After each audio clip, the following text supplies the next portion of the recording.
Will Patrick Dorgu make his Manchester United debut, having completed his move? It's going to make some difference on that left-hand side. Seeing an actual, left-footed left wing-back, it'll make a big difference ahead of DORGU'S. Leicester on Friday in the FA Cup is the game that's coming up. And for Ruben Amorim, he's got a striker dilemma. Who is he going to turn to now? Probably not Kobbie Mainoo in a false line. Let's run through the team news ahead of United's game against Leicester, and I'll give you my predicted 11, as well as my match prediction. So, Leicester in the FA Cup on Friday night. Ruben Van Nistelrooy coming back to Old Trafford, and I'm sorry, Rube, but I hope you leave Old Trafford crying because your team's got absolutely steamed. Seriously, I do. I'm going to run through the starting 11. We'll talk about Patrick Dorgu. Will he make his debut? The changes that are going to come into the team. No Rashford there anymore. No Malacia anymore. No Anthony anymore. Who will start up front? Who will actually score a goal for United? I'm going to run through all the team news and have a conversation, give you my match prediction and starting 11 prediction.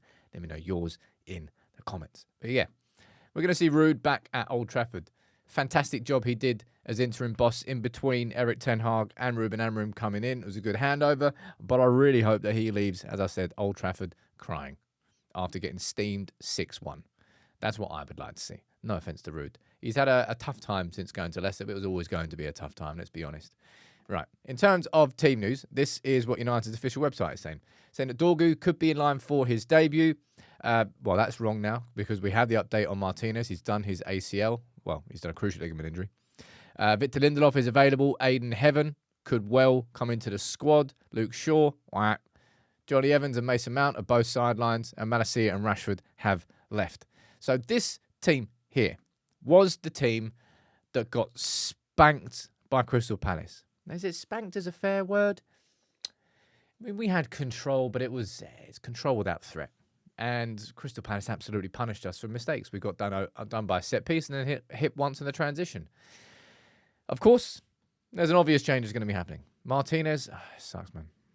That's him down there for a while. Probably the whole season, let's be completely honest. And there are some changes that I want to see in this team. And I think the majority of the conversation defensively comes around this lad. Pop it in the comments. Do you think we will see Patrick Dorgu make his United debut? And I look at this and I go, why not? Why not? FA Cup game, technically less pressure, but given how United are playing right now, every game's got pressure on it. But he was fit. He was playing the Serie A season the whole way through. It just depends on whether or not Ruben Amorim doesn't or feels like he hasn't had enough time to settle in the environment, to meet his new players and to understand the system. But I don't think that's going to be the case. I think he comes straight into the starting 11, and I want him in the 11 because I tell you what, I don't want to see DORGU'S play at left wing-back again for Manchester United unless injuries dictate. And even then, I still pretty much don't want to see that.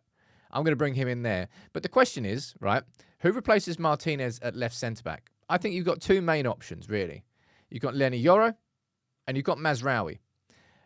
I think both, Yoro's played the majority of his time over on the right-hand side, but I can't remember where it was. Was it against Crystal Palace when he came off? He has played there before. I think probably the most interesting question I would have is which one of these two players is going to have the best connection with Patrick Dorgu? Who do you think? I reckon I'm going to go Mazraoui as the right centre-back and Yoro as the left centre-back behind Dorgu. And then at right wing-back, I'm bringing Ahmad back. Like that right there. You've all seen the stats and the numbers. It doesn't lie. The performances, Manchester United's best performances under Ruben Amorim have come when we've had two wingers or wing-backs as actual wing-backs. Playing Ahmad there instead of Mazraoui. I feel like Mazraoui has been so brilliant this season when he's played in a wide centre-back position. And when he's played in a wing-back position, it's been more than questionable. Keep him as the wide centre-back. Whether left or right, you can switch Yoro and Mazraoui. It doesn't really matter. And I'm going to keep Maguire there ahead of De Ligt. And again, you can pick and choose between those two. But I want to see Dorgu come in. The amount of difference it's going to make to have someone in this squad, ladies and gents, that actually can dominate this whole flank, whether defensively coming back or aggressively going forward, actually being the overlapping wing back there. That means the inside forward operates as an inside forward and he will drag the defenders away.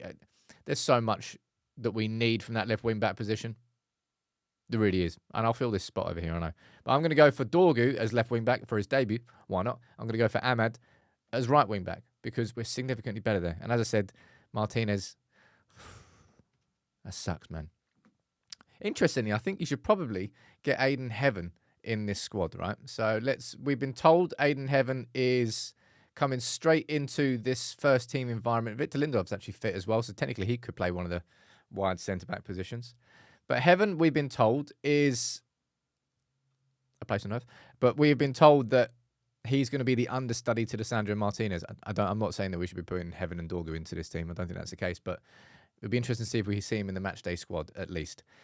Midfield-wise, right? I think the question and argument is around, does Toby Collier start? You can let me know what you think in the comments below. I'm going to stick with Bruno and Ugarte. And one thing I really do not want to see from Bruno in this game, actually, was it Bruno and Ugarte? I think it was Bruno and Ugarte who started against Palace, not Bruno and Collier. Can't actually remember now. Don't want to remember.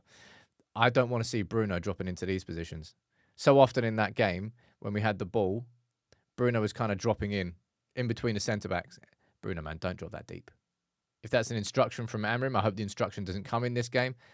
But I want Bruno staying as a central midfielder. And it opens up. This is probably what I would do in attack. It's quite a hard 11 to choose this one, actually. Where is he? Where's Cobby? Oh, he's up there. Forgot he was... I forgot we played him as a number 9 last time. Never want to see that again. I'm going to go for Cobby, Garnacho. I'm going for Højlund, right? When it comes to Højlund, when it comes to all of our strikers, Xerxes, Højlund, Maynard with the false 9, whether you want to try and promote Chido from the academy, whatever you look at, someone's going to have to step up. Someone's going to have to put the ball in the net. Very simple. Højlund's probably your best bet. The bets are all looking pretty crap right now. I understand that. But Ruben Amorim's going to have to keep trying, tinkering, switching. Højlund, Xerxes, maybe Bruno as a false 9. I don't know. He's going to try every which way to try and get goals out of this team. But that's the starting 11 that I would go for. I'll tell you what, it's a pretty damn good starting 11, really. A back three of Maguire, Yoro, and Mazraoui with Dorgu and Ahmad as the wing-backs. And it's going to make such a difference to this team. How much of a difference? How quickly? We won't know. But going forward, we now have a left wing-back. In the summer, we're probably going to be signing Quenda. Then Ahmad goes and plays as a right attacking midfielder.